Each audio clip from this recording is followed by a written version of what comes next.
Tony Stacks, why don't you go ahead and explain a little bit how you went to the West Side? Like, what happened in your life to where you grew up on the West Side? Because I know you grew up with your grandfather, but then you went to the West Side. Right. So how explain a little bit how that happened. Well, I'm originally from Pagenville. I was took to Pagenville when I was 2 days old, so I'm born and bred Pagenville. Don't get it twisted. 6500 Julie, Pagenville for life. Niggas know that. I want to make that clear. My childhood's in Pagenville. I love Pagenville to death. It's always gonna be in my heart. Still got peoples in Pagenville. Matter of fact, A-Rock, you from Pagenville, Goodman TV. All day. So you already know what it is. All day, Goodman TV. So Pagenville get all the love in the world, baby. Yeah. But my old dude, he been staying on the West Side. As soon as he got out of prison, back in the 80s, early 80s, he had moved to the West Side. Him and my mama. So they always had a house on the West Side on Maple. So my mom and daddy was in and out of jail. So I was staying with them. So I was staying with my grandfather / godfather at Pagenville. He passed away in 1998. So I moved to the West Side with my old dude. But I was always going back and forth because he always owned a house on Maple. We had West Side of the building. He always owned a house on Maple. So I used to go to his house when I was a child, back and forth, but I didn't move there until I was about 15 or 16 type shit. Okay. Let's talk about your daddy. I mean, not about your daddy, but it's about... Now, we talk about my old dude, real nigga. Okay. Real nigga, that's my old dude. We ain't gonna get no specifics about him, but he a solid nigga already on the board. Nigga T-Mo, believe that. Yeah, okay. Believe that. And that's good. How about Rita Love? Alright, Rita Love, that's my old bird, that's my mama, that's my heart. Mama Love was the real gangster. That's Rita Love, R.I.P. Rita Love, baby. You know what I'm saying? Mama Love was the real gangster, don't forget that. Yeah, that's my baby though. What I want to say to you is that I'm happy to do an interview with you, man. Like, when I talk to you, you a classic nigga. When I say classic, you've been in prison, not bragging on it. But because it definitely ain't nothing to it's nothing to brag on. Can we tell the youngsters something? What's that? Tell these youngsters, like 14, 15 going to prison and sagging in prison. Give these niggas some knowledge. Knowledge on what? Sagging? Talking about prison? No, I'm going to prison. Like, I mean, you OG. Tell these niggas, man. Like, tell them what it is when they go in. Ain't no such thing as, what do I call it? It's no such thing as, oh, well, I'm going to prison and get my thing up and get these hoes like I'm home in 3 years. See, something is not cool. See, it's not cool. See, I'm gonna get a thing like how my old dude and some of my big brothers taught me about the game and how it go. Okay. And this how it go. A certain lifestyle you live, prison is part of it. Really? I'm talking about the good, the bad, the ugly. There ain't nothing to condone. But a certain lifestyle you live, prison and death is part of it. So when I was doing my thing or whatever, I knew the consequences of it. And the consequences is prison, going to jail. And we all know that. So when you're in the game, that's part of the consequences. Okay. I was taught that. Now I'm not saying it's right that I chose it because it was wrong, it's all outside, but that's what I chose and I knew what I was facing. But see, at the same time, the youngsters, they don't have nobody to teach them that. Right. They just hop in the game for whatever reason, listen to a couple of rap songs, know a nigga that got something to sell, and then here they go with it. But don't nobody sit them down and tell them. Their daddy, uncles, their mamas, maybe they all got them. Like, look, what you doing gonna send you that way. You know what I'm saying?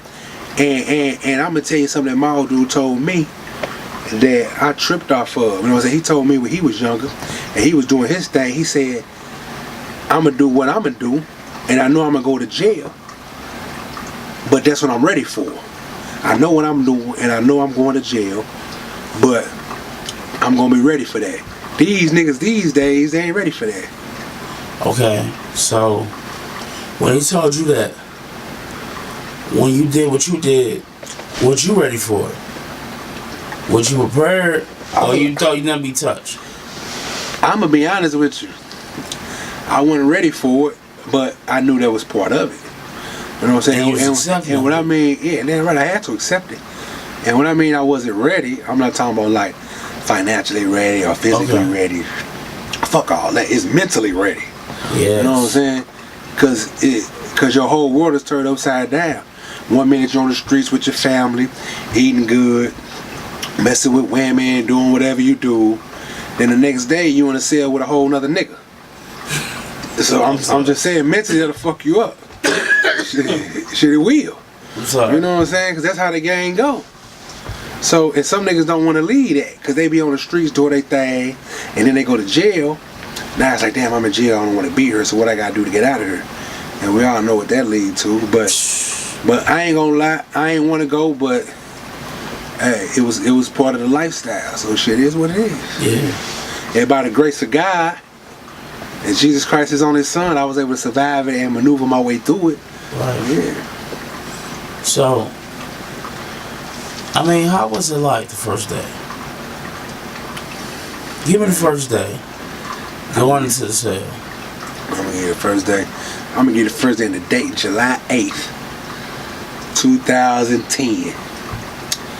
They took us in a van from Lafayette County. We didn't even get on the Grey Goose, which is the bus, because it wasn't even a lot of us going. Right. There was only about 5, 6 of us, so we was in a van. We pulled up to WRDCC, that's St. Joe, that's St. Joe, Missouri. We pulled up, because I was leaving county jail. We pulled up in the van. I'm looking like, man, it's the big house right here. I'm looking at them the barbed wires and the same shit you see on TV. That's how that motherfucker was looking from the outside. Like on TV. Yeah, that's how it look. You see the barbed wires, you see the guard standing right there. It's the real deal. Did they really, it's the real deal right here. Did they really check your butt? Shit, they check everything. Is that real shit? Man, they check everything. When you squat down? They check everything. Fuck a butt, ears, mouth. Every place need to be checked. They gonna check it. Yeah, believe that. That's real. But so pulled up, I'm like, man, it's the big house.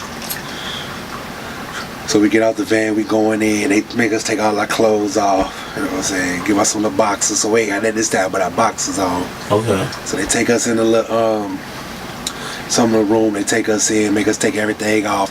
The boxes they just gave us. Search us, whatever. You know what I'm saying? Search us down. Asshole neck, excuse my French. Asshole naked, search us, boo boo boo. You're being violated by some grown ass men. And then they take us in the shower, spray us with this, some kind of lye disinfectant shit, whatever they spray us with. Really?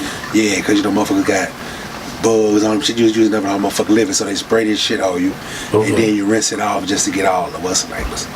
And after that, I'm like, man, I'm in prison. And so, you know what I'm saying, I'm gonna make the best of it. That was my mind frame.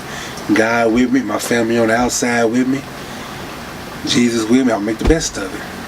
It's just straight like that. So let me ask you a question. Like, when you was in there, what was going through your mind when you was in the county? You ain't go to prison yet. You in Lafayette County. Right. And Cole County, by the way. I was in both of them back and forth. Cole County, okay. Cole County, Jefferson City, Lafayette County. That's right outside of Kansas City by Independence. But what was you feeling in your heart? Like, what you mean? I mean, like, what was you feeling? What I'm trying to say, what was in your mind? Like, I feel some time. Like, I can really go in. Did it ever cross your mind, like, I can really get, like, 25, 30 years? Nah, because, you know what I'm saying? Because what I was doing and what I was dealing with, I had already researched that. So I knew how much I have, how much time I get, how much time I wouldn't get. So I already knew all that. Okay. The class felonies I had. So it ain't like, oh, y'all finna get 50 years now. Because what I was dealing with, and I got caught, and my crime I was charged with was a Class B felony. Class B. Class B felony. So that carried 5 to 15. So the least I get is 5, the most I can get is 15. So, in your heart, the judge would have told you, Mr. Love, 15 years. You say if he would have told me if he would have gave you 15, could you been a man about it and come be like, fuck it, I'm gonna do 15, I'm coming home. But see, I'm gonna tell you something. Go ahead. Number one, whatever he would have said, if he'd have said the 15, I would have had to do what I had to do. But it would have hit me like a ton of bricks, and I ain't gonna lie, my heart would have dropped. I'd have felt some kind of way. Actually, I felt some kind of way with the time he did give me. Okay. So if he'd have hit me with the 15, if he'd have sentenced me to 15, yeah, I'd have felt some kind of way. 15, what? Right. He halfway would have had me fucked up. But I'm gonna keep it 1,000. But at the same time, I would have dealt with it. I wouldn't have liked it. Okay. You know what I'm saying? I might have dropped a tear or two. I ain't saying I wouldn't. I ain't saying I would. You wouldn't. But you just never know. Motherfucker get sentenced 15 years. You don't know what's gonna happen. But at the same time, me knowing my situation, even if he would have sentenced me to 15 years, I wasn't gonna do the whole 15. Cause that's what I be telling you about, niggas don't know the game. Right. If he would have sentenced me to 15, it was my first time down. So I would only have to do a small percentage on it, which would have been by 15. First time down, 15 Class B drug case. By about 3. I'd have did about, to be honest, at least 3. 3 minimum. About 3. 5 at the most. Yeah. Right. But thank God I ain't get all that. But go ahead. Okay, when you think about the situation you've been in, you come from a good home. Yeah. You come from a family that's full of love. Full of love. I'm glad you said that. Full of love. L-O-V-E. Full of love. L-O-V-E. Yes. Yeah, full of love. On both sides. You was a guy that was in the garden. Yeah. You did gardens. You chopped wood. Yeah. You came from a good home. Yeah. A great home. A great, yes. A great. I know personally. Yeah, right. But I'm asking you, the money intrigues you to do this. No, I mean, like what word? Okay, let me give me the first sign of when you just like, damn, I want to do this. Fuck it, I'm gonna do this.